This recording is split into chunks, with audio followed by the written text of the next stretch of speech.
Ahora tenemos a Claudia Machicado, que es bióloga molecular con una maestría en bioquímica por la Universidad Cayetano Heredia y un doctorado en bioquímica y biología molecular y celular por la Universidad de Zaragoza. Es investigadora calificada en el RENACIC nivel 3, cuenta con 14 años de experiencia en investigación en la academia y 10 años de experiencia en la industria farmacéutica y biotecnológica. Actualmente es jefa de laboratorio de investigación translacional y biología computacional de la Universidad Cayetano, donde lidera estudios de análisis multiómicos y cáncer. Buenas tardes, Claudia. Este espacio es todo tuyo. Puedes presentar. Bien. Buenas tardes, ¿se me escucha bien? Sí, sí se te escucha. Ya, de acuerdo. Bien, gracias a la organización de la sociedad por la invitación. Es un gusto estar hoy con ustedes y poder mostrarles un poquito de esta área de investigación que desarrollamos en mi laboratorio ya hace 10 años, aunque no parezca, el tiempo se ha pasado muy rápido. Y bueno, les voy a presentar un poquito acerca de este tipo de investigaciones en ómicas y cáncer. Voy a compartir mi presentación. Me dicen si ya la ven. Sí, lo estamos viendo. Ya, perfecto, ok. ¿Me pueden recordar? Tengo 20 minutos, ¿no? Sí.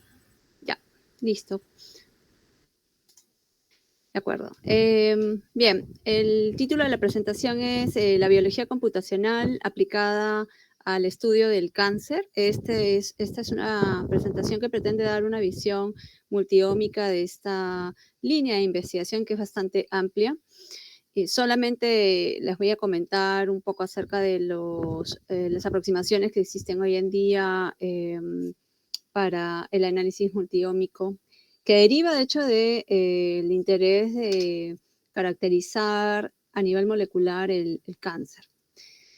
Bien, entonces la primera pregunta que es siempre interesante formularse a manera de reflexión es por qué nos interesa estudiar el cáncer usando herramientas de biología computacional y bioinformática. Como ustedes sabrán, y de acuerdo a las últimas cifras que hemos conocido de GloboCan, en 2022 se reportaron más de 19 millones de casos diagnosticados de cáncer a nivel mundial y más de 9 millones de decesos cuya causa es el cáncer en sus distintas presentaciones y tipos. Esto, desde luego, representa una enfermedad de muy alta incidencia y muy alta tasa de mortalidad.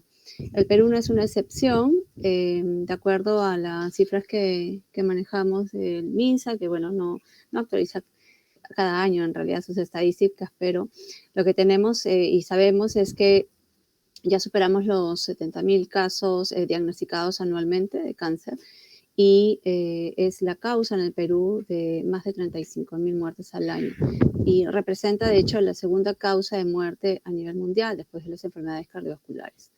Entonces, desde luego, es una enfermedad de gran interés.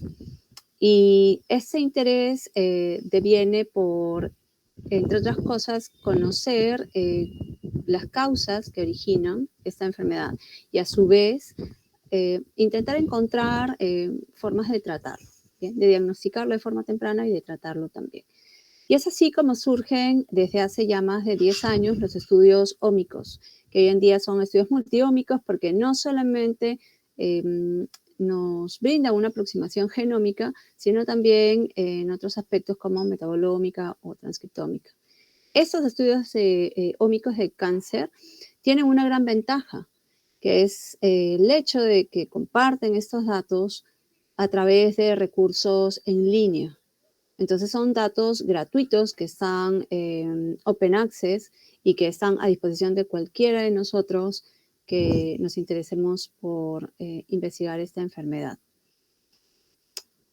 Y a su vez es cierto que hemos tenido una avalancha de datos de ómicas en cáncer en los últimos años. Es tremenda la cantidad de datos que se depositan a diario, no solamente de secuencias de ADN de pacientes con cáncer, sino también de transcriptomas completos, de catálogos de proteínas. Entonces, toda esta información o toda esta data de genómica, epigenómica, transcriptómica y otras ómicas debe integrarse. De por sí sola, estos datos no nos cuentan una historia. Hay que saberlo interpretar. Y esa interpretación pasa por una serie de procesos que incluyen la integración de datos multiómicos. ¿Bien? Gracias a las herramientas computacionales y de bioinformática con las que contamos hoy en día, esto es posible. Hay miles de grupos en todo el mundo que nos dedicamos precisamente a esto, con el interés final de que obviamente esto se vea reflejado en una mejor comprensión de la enfermedad y mejores tratamientos para los pacientes. Lo primero que surgió, pues allá por el año 2010, 2009, fueron los estudios de genómica del cáncer. Básicamente se dedicaban a describir, ya sea para variantes de neoplasias hereditarias como de cáncer somático adquirido, que es la mayoría, pues describir variantes genéticas y mutaciones. Entonces, en aquella época, en 2011, de hecho, surgieron los primeros proyectos genoma del cáncer, llamados TCGA, y también otros esfuerzos como ICGC. Y básicamente estos aplicaban técnicas de genómica para secuenciar el material genético completo de pacientes con cáncer de distintos tipos. Y es así como muy pronto estos estudios dieron los primeros resultados muy alentadores y se revelaron distintos perfiles genéticos y genómicos, tanto del cáncer hereditario, como ya saben ustedes, las mutaciones en BRCA1 y 2, y también del cáncer somático, principalmente orientado a revelar las mutaciones conductoras o conocidas también como drivers. Bien. ¿Por qué tanto interés en estas? Recuerden que estas son las responsables de la carcinogénesis. Entonces son aquellas que promueven la carcinogénesis y en consecuencia son aquellas que en particular nos interesan para diseñar fármacos. Bien. Y entre ellas se encuentran, por supuesto, los receptores del factor de crecimiento epidermal. Y bueno, a partir de 2012 en adelante fue todo un boom. La era de la genómica del cáncer trajo consigo muchos recursos que albergaban datos de pacientes, datos reales, ¿no? Son pacientes que sufren de cáncer y que donaron su muestra para la ciencia. Hombres y mujeres que sufrían de distintos tipos de cáncer, como lo ven acá, y muchos más, son hasta 79 proyectos que están depositados en varios recursos con datos abiertos, entre ellos GDC, que es mantenido por el NIH. En este caso podemos encontrar datos genómicos, también de metilación de DNA, transcriptómicos, de hasta 69 tipos de tumores. Bien, es enorme la cantidad de datos que se dispone de este recurso. Más de 44.000 participantes, principalmente de Estados Unidos, pero también habían cuotas, digamos, de participantes de otros países, aunque en menor cantidad, y documentadas casi 3 millones de mutaciones en todas estas muestras. Entonces, desde luego, son datos que deben ser aprovechados en todas sus dimensiones. Y es así como también se crean otros recursos, entre ellos Bioportal, que es una herramienta que en realidad tiene de todo un poco, ¿bien? Incluso tiene comunicación o enlaces directos con PubMed, contiene, por supuesto, las secuencias completas de DNA de estos pacientes, pero también En Sebioportal ustedes pueden directamente buscar mutaciones en un gen en particular, en un gen driver, por ejemplo, y visualizar dónde ocurre esas mutaciones a nivel del polipéptido, o sea, de la proteína. Y si esto afecta, por ejemplo, ciertas regiones relevantes que son dominios proteicos.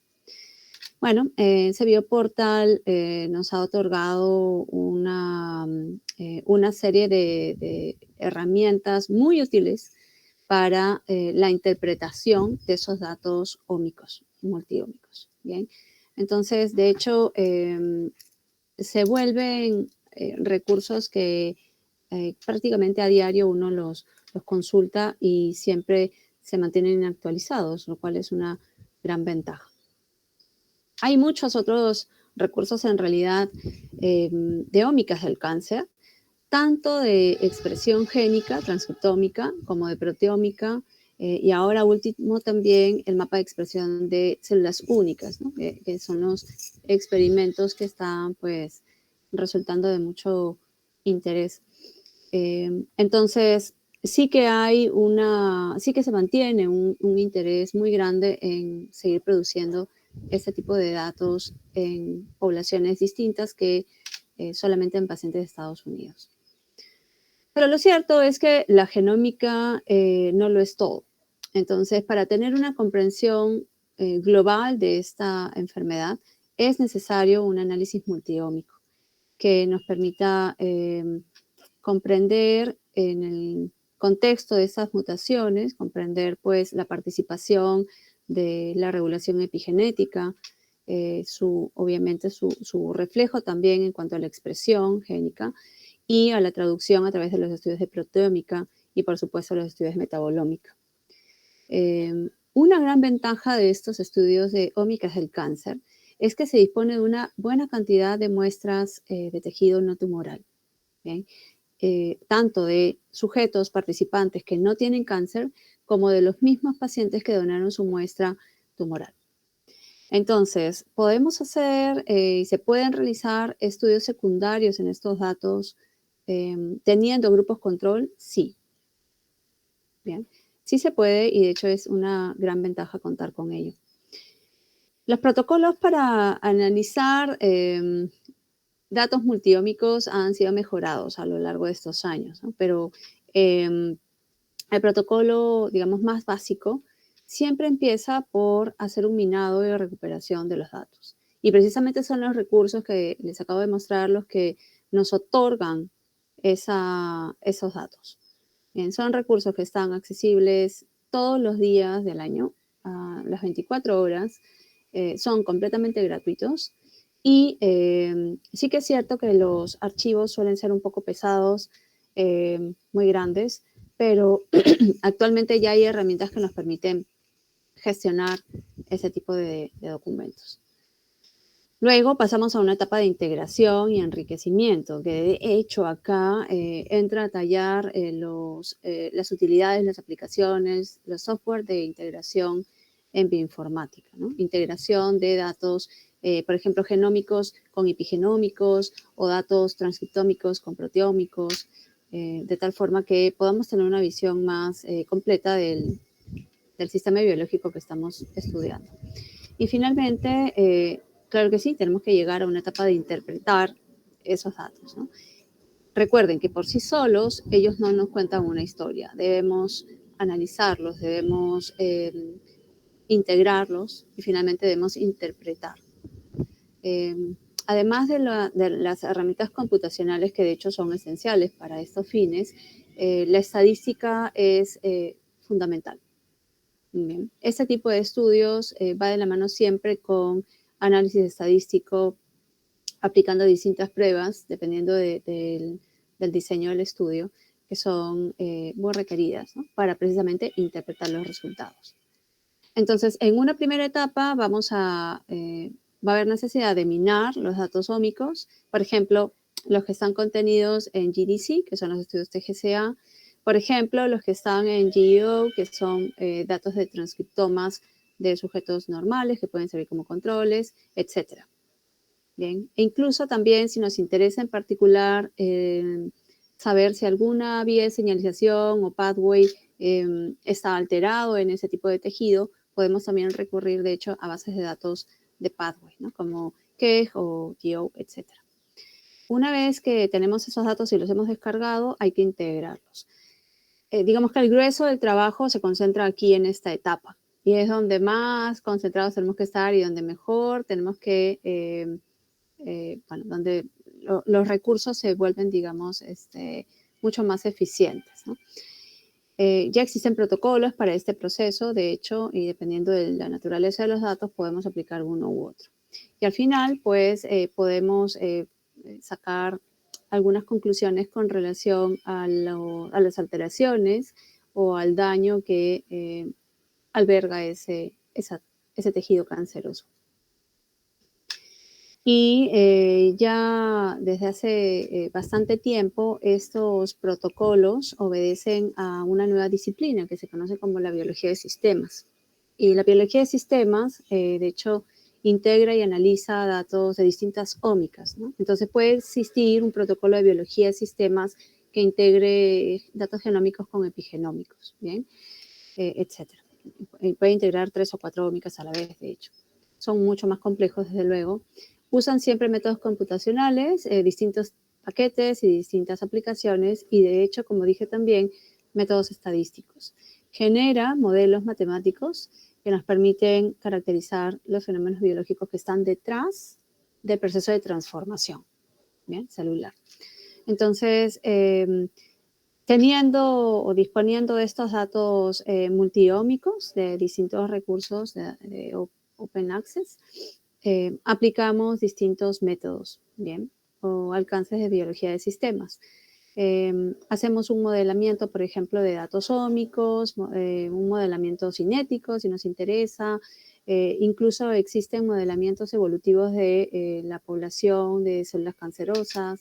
Bien, en fin, hay muchos tipos de estudios en este sentido, pero todos se dirigen hacia encontrar algún indicio de, que nos explique por qué se transformó esa célula, ¿bien?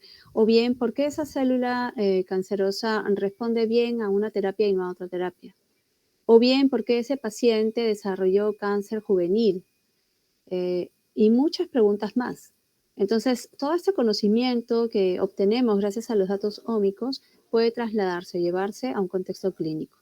Bien, desde identificar, por ejemplo, los pathways que están desregulados en estas células, clasificar subtipos cancerosos de acuerdo al perfil molecular, encontrar marcadores predictivos o marcadores terapéuticos, o identificar, en fin, terapias target combinatorias, etc.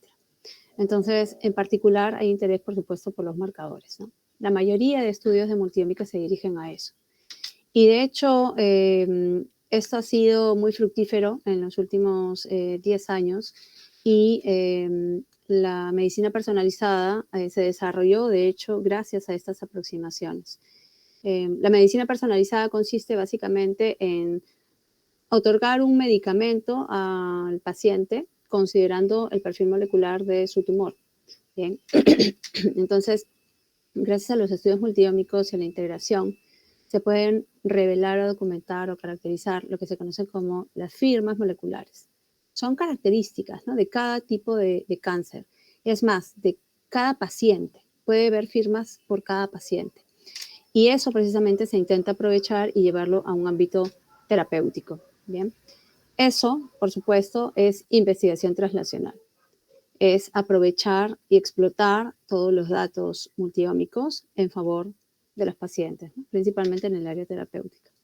Hay muchos recursos de oncología de precisión, pero en particular el que más me gusta es OncoKB. Es una base de datos que es muy completa, de mutaciones drivers, de mutaciones de pronóstico, de diagnóstico, etcétera, mantenida por el Memorial Sloan Kettering Cancer Center, que es uno de los más importantes en investigación del cáncer en el mundo. Y bueno, todo lo que les he comentado es gracias a que hay disponibilidad abierta de los, ¿no?, acceso abierto de los datos. Bien, entonces todos estos se encuentran en distintas bases de datos en el mundo. Son datos que van con suerte, siempre de la mano con características fenotípicas y demográficas de los pacientes, así que se puede explotar también esa información. Y esto obedece a un principio que todos los que hacemos investigación en ómicas respetamos, que es el principio de FAIR, ¿no? O sea, que esos datos puedan estar disponibles y accesibles de forma gratuita a investigadores en todo el mundo que puedan aprovecharlos, o sea, que sean reutilizables, ¿no? Bueno, ahora les cuento brevemente la investigación que hacemos en esta línea en mi laboratorio. Básicamente tenemos 3 líneas de investigación en cáncer. Una que es acerca del perfil molecular del cáncer, donde hacemos algunos análisis multiómicos, de hecho, y también genómica comparativa. Luego tenemos otra línea de biología computacional aplicada a la biomedicina, donde estudiamos microbiota y sus enzimas, y péptidos antimicrobianos y anticancerígenos. Y también otra que desarrollamos, que de hecho fue la inicial con la que empezamos todo este mundo de investigación en el laboratorio, en el reposicionamiento de fármacos. Y brevemente les comento que en cuanto al perfil molecular del cáncer, nuestros estudios aprovechan precisamente estos portales como CBio y también GTC y otros. Hemos estudiado cáncer cervical, en ese sentido hemos hecho estudios de multiómicas, también de cáncer de hígado, cáncer de cabeza y cuello, cáncer colorectal, cáncer gástrico, y hemos aprovechado estos datos. Entonces, a través de estudios de análisis secundario, hemos podido pues, hacer un data mining de todos esos datos ómicos y aplicar precisamente los principios fundamentales de investigación translacional buscando ciertos marcadores, ¿no? Marcadores candidatos de alguna de estas enfermedades o condiciones predisponentes a desarrollar estas neoplasias, como son algunos agentes patógenos.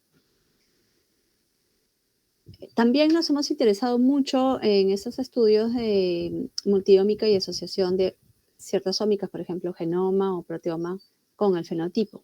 Y en este sentido, empezamos las primeras investigaciones apuntando hacia agentes infecciosos.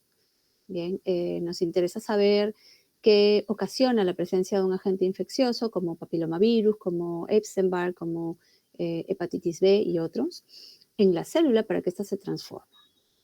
Y es más, si en la presencia del virus o de la bacteria, del parásito, provoca una sobrevida menor o una sobrevida mayor en ese paciente. Y también nos hemos interesado por otros factores que pueden contribuir al pronóstico de la enfermedad, como son el consumo de alcohol y de tabaco, que de hecho también es un agente causante, la obesidad, que también lo es, y otros factores. Algo que nos propusimos hacer ya desde hace 5 años fue también aplicar la genómica comparativa, ¿bien? En el estudio de cáncer. Nos fuimos a estudiar la paradoja de Peto en estos animales que son resistentes al cáncer y nos hemos atrevido a estudiar algunos modelos de animales que son resistentes al cáncer. Estos animales que ustedes ven acá, la rata topodesnuda, la ballena boreal, el elefante africano y otros, prácticamente no mueren de neoplasias, como si sucede en el humano, ¿no? Es la segunda causa de muerte. Estos animales mueren por depredación, o razones naturales, pero no mueren por cáncer. Entonces tienen sistemas que los protegen y contrarrestan la transformación. Así que nos interesa aprender acerca de ellos para ver cómo eso podría trasladarse a un ambiente o a un entorno clínico. Bien. Bueno, y ya hemos culminado varios proyectos. Yo solamente acá les menciono los que se presentaron o han terminado hace poquito. Valeria Morales, que estudió la obesidad en cáncer colorectal. Libisu, que ha estudiado la infección viral, varios tipos de cáncer causados por virus, como el hepatocarcinoma. También dentro de la rama de biología estructural, el trabajo de Pedro Huerta, que ha reposicionado in sílico antiparasitarios, que ha encontrado actúan bastante bien en glutaminasas, que son enzimas que se relacionan con el cáncer.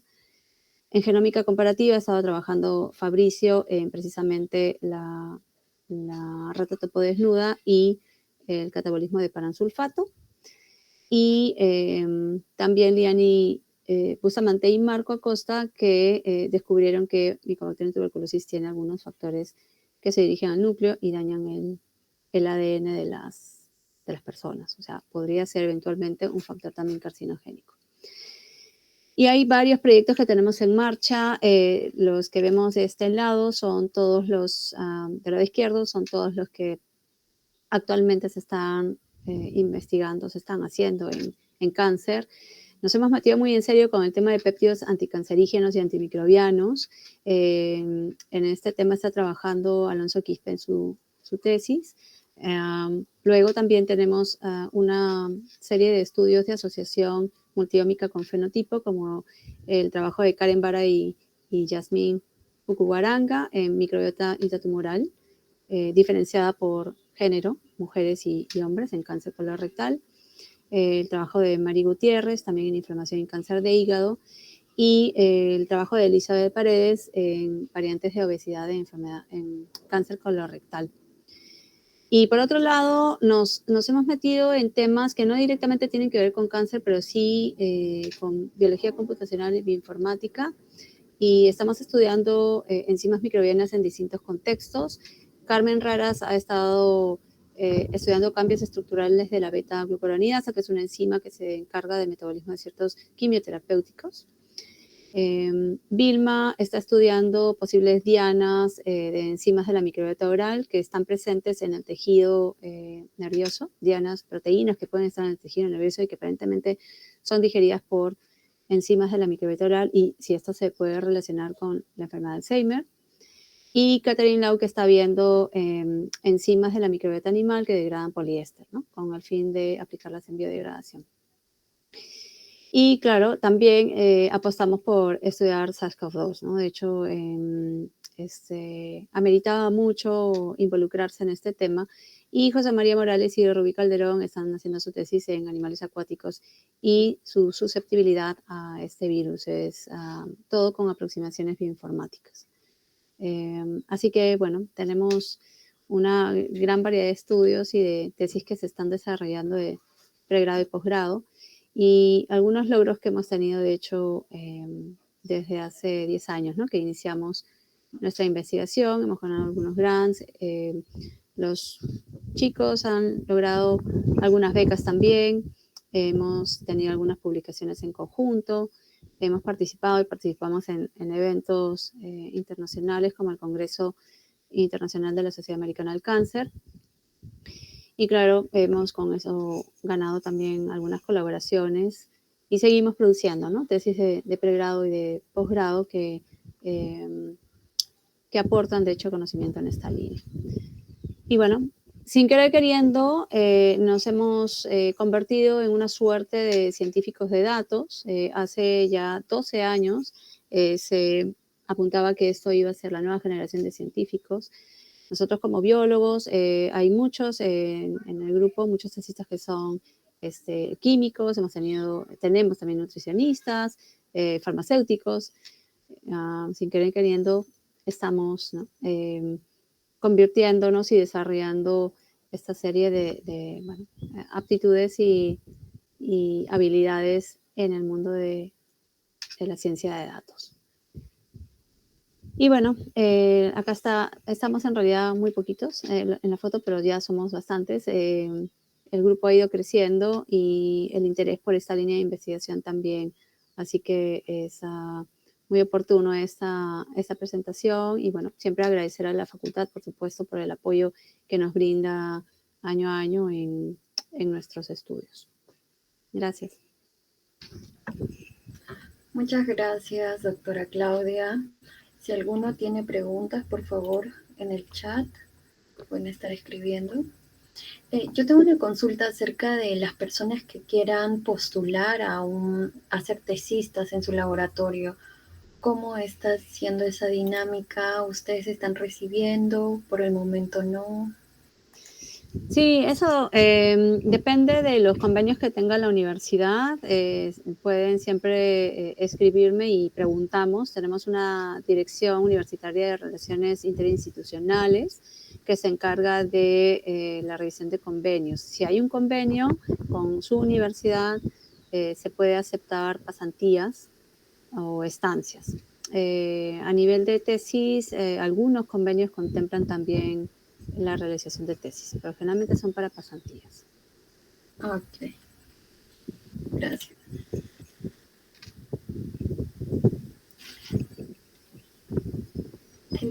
Tenemos ya un obsequio, como lo hemos venido dando por todos. Las personas que han estado exponiendo es del artista César Hija. En este momento lo voy a presentar.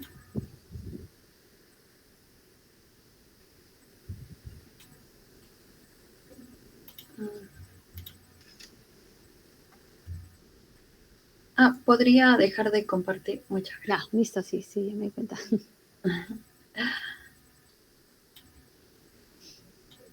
A ver. Uh-huh.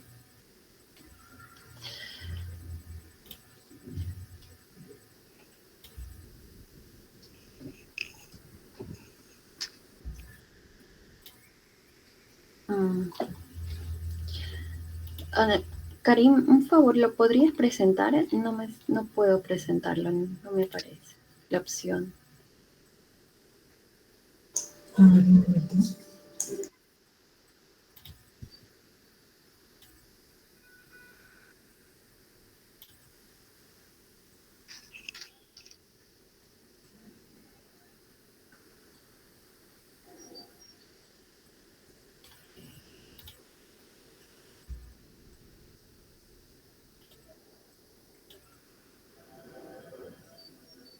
Bueno, ¿se observa? No, todavía. No, a ver, espere. Es el internet, entonces.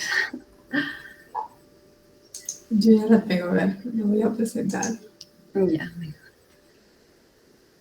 A ver.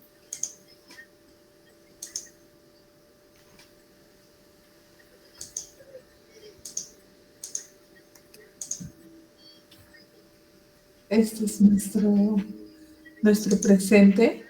Es el resumen gráfico elaborado por César Hija de todo lo que nos ha comentado hoy. Y esperemos que le guste. Y se lo vamos a entregar también en un correo para que pueda compartirlo en sus redes, etiquetando a su grupo. De acuerdo, sí, está muy bonito. Lo imprimiremos para colocarlo en el laboratorio. Gracias. Muchas gracias. Y bueno, esperamos volverle a invitar en un Journal Club y centrarnos en algunas publicaciones que los temas han estado tan interesantes que los hemos podido ver de repente muy, muy rápido.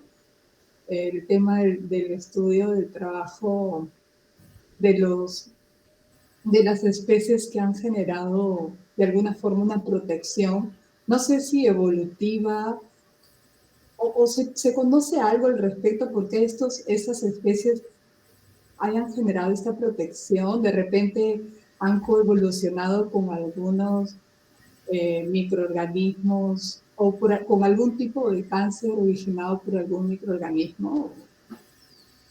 Se conoce bastante sobre estas especies resistentes al cáncer, puntualmente, y donde más se ha documentado es en elefantes, donde hay retrogenes o copias, un gran número de copias de P53, que es un gen supresor de tumor. Entonces, naturalmente ese animal está protegido a pesar de la radiación que reciben sus células. No desarrollan neoplasias. En ballenas son sistemas de protección al daño del DNA. Entonces sus reparadores de DNA son muy eficientes y prácticamente no tienen mutaciones. En la rata topo desnuda también se ha caracterizado su matriz, ¿no? Extracelular, que es muy estable, entonces no permite a ninguna célula prácticamente transformarse ni perder adhesiones, de tal forma que no pueden invadir otros tejidos. Se sabe bastante, pero hay también muchas cosas que no se saben, pero desde luego es un tema evolutivo, ¿no? Que han desarrollado en el ambiente donde ellos, ecosistemas donde ellos viven, ¿no? En los hábitats donde ellos ocupan. Qué interesante lo de la matriz extracelular, o sea, es más compacta, no sé, no migran, digamos. O sea, podrían Correcto. formar células de cancerígenas, pero al estar como hijas, no sé, me imagino que ahí el sistema inmunológico hace gran parte, o lo puede controlar. Sí, correcto. Bien, bueno, creo que no hay más preguntas, pero esperamos volver a invitar, profesora, para un Journal Club. ¿Hay Perfecto, alguna con gusto. explicación? Está bien. Todavía nos falta tomar una fotito, por favor, para la parte final. Ya. Gracias. Ya está. Muchas gracias. Listo. Muchas gracias, profesora, y bueno, gracias con todos, a los moderadores del día de hoy, a César por todo el trabajo que nos acompaña siempre con estos diagramas gráficos, y esperamos, bueno, estar en otro momento conversando sobre esos temas que nos apasionan tanto. Y bueno, feliz